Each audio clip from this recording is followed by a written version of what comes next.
हम ये कह रहे हैं वो 56 इंची का सीना कहाँ चला गया? 28 लोग मारे गए हैं।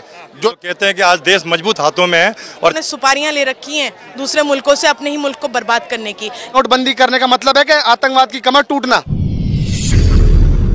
कई सालों से हम देख रहे हैं कि ये जो चाइना है या पाकिस्तान है, ये हर तरीके से कोई ना कोई मंसूबा खड़ा करते हैं हमारे मुल्क में परेशानी करने का या यहाँ के लोगों को तकलीफ पहुँचाने का।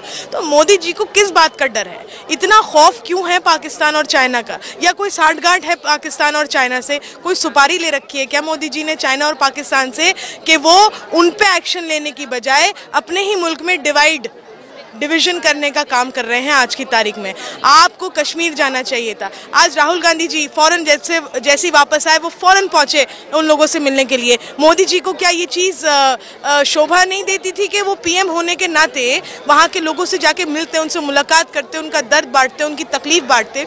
जो सिक्योरिटी लैब्स के इशूज़ हैं उनको कोई क्यों नहीं उठा रहा? उन पर चर्चा क्यों नहीं हो रही? होम मिनिस्टर अमित शाह क्यों नहीं उस पर बात करने को तैयार है? मोदी जी ने इस मामले को बहुत गंभीरता से लिया। वो अपनी विदेश की ट्रिप कैंसिल करके आए, बिहार की धरती से पाकिस्तान को इतना करारा संदेश दिया उन्होंने। बहुत बढ़िया, बाहर से तो आ गए लेकिन बिहार में जाके अपना वोट बैंक बचा रहे हैं। आपको तो पहले उन गरीबों के, उन जो सैनिक जो वहां लोग मरे हैं उनके परिवारों से मिलना चाहिए था, लेकिन आपको उनके परिवारों का दर्द नहीं है। आप टीवी पर आके सिर्फ दिखाना चाहते हैं कि मैं इन हिंदुस्तान वासियों के साथ हूं लेकिन उनके साथ खड़ा नहीं। अरे आपको जाना चाहिए था। हम यही तो पूछ रहे हैं आपसे।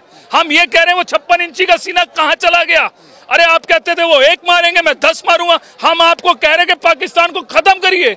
क्यों पाकिस्तान को खत्म नहीं करा जा रहा? क्यों पाकिस्तान के ऊपर अटैक नहीं किया जा रहा? अरे एक ही वो शेरनी थी इस देश की, इंदिरा गांधी महिला जो प्रधानमंत्री रही, जिसने अपने सीने पे गोलियां खाई। उसी महिला ने 1976 के अंदर पाकिस्तान की सेना के घुटने टिका दिए। भारत इस्तीफा देना चाहिए। पहले पुलवामा, फिर उरी, फिर पठानकोट और फिर पहलगाम। कहते हैं कि आज देश मजबूत हाथों में है और 4 ऐसे हादसे हो जाते हैं, उसके बाद भी सीख नहीं लेते। और पाकिस्तान आज क्या कारण है कि पाकिस्तान को बुला करके इनको जो है उरी का और वो पठानकोट का जो है वो उनके क्या नाम है जो मुआयना कराना पड़ता है। ये भी देश में पहली बार ऐसा हुआ। एक और प्रधानमंत्री है देश। हाँ जी बिल्कुल, प्रधानमंत्री कमजोर प्रधानमंत्री है। कमजोर प्रधानमंत्री नहीं होते अगर इन्होंने बोला था डिमोटलाइजेशन में कि जी हम जो है आतंकवादियों की हमने कमर तोड़ दी है, नोटबंदी हो जाएगी तो हो जाएगी, सब कुछ हो जाएगा। थोड़े दिनों बाद नए नोट भी आ गए मार्केट में और नोट सारा कुछ हो गया। ये नोट की कुछ उससे कुछ भी हासिल नहीं हुआ। 370 के लिए उन्होंने कहा हमने अब खत्म कर दिया। अब वहाँ लोग जमीन खरीद सकते हैं, लोग शादियां कर सकते हैं, लोग तमाम तरीके की बातें इन्होंने मीडिया के द्वारा, गोदी मीडिया के द्वारा उन्होंने पहुंचाने का काम किया। और आज क्या हो रहा है? कभी पुलवामा अटैक हो जाता है, कभी पहलगाम अटैक हो जाता है। क्या हो रहा है इस देश के अंदर?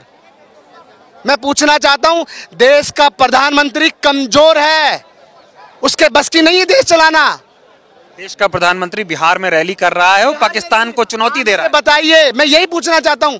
एक तो देश को जोड़ने का काम करते हैं और ये देश को तोड़ने का काम करते हैं। अरे उसमें अमित शाह ने अध्यक्षता की उसकी, लेकिन नरेंद्र मोदी उस मीटिंग में नहीं बैठे। इतिहास में पहली बार हुआ है कि कोई आतंकी हमला हो, ऑल पार्टी मीटिंग हो, उसमें देश का प्रधानमंत्री ना हो। छोटा मोटा आतंकी हमला नहीं हुआ। 28 लोग मारे गए हैं, जो शहीद हुए 28 लोग, जिनके परिवार के किसी 2 दिन पहले शादी हुई है, कोई सालगिरह मनाने आया, कोई एनिवर्सरी मनाने आया। तो मोदी जी को तो चुनाव पहले दिखता है। बिहार में चुनाव है, बिहार का चुनाव कैसे जाने देंगे? मरता है तो कोई मरे, लेकिन हमको पहले चुनाव देखना है। मोदी जी को चुनाव देखना है। दावे फर्जी थे आतंकवाद को लेकर, बिल्कुल फर्जी है। ना कश्मीर में आतंकवाद खत्म हुआ है। हाँ, कांग्रेस के समय में हमेशा आर्मी हुआ करती थी, हमेशा कांग्रेस ने संभाला है। छोटे मोटे जब भी हमले हुए तो कांग्रेस ने तुरंत आर्मी को आदेश दिया और वहां पे उनको निकाल के घरों से मारा है।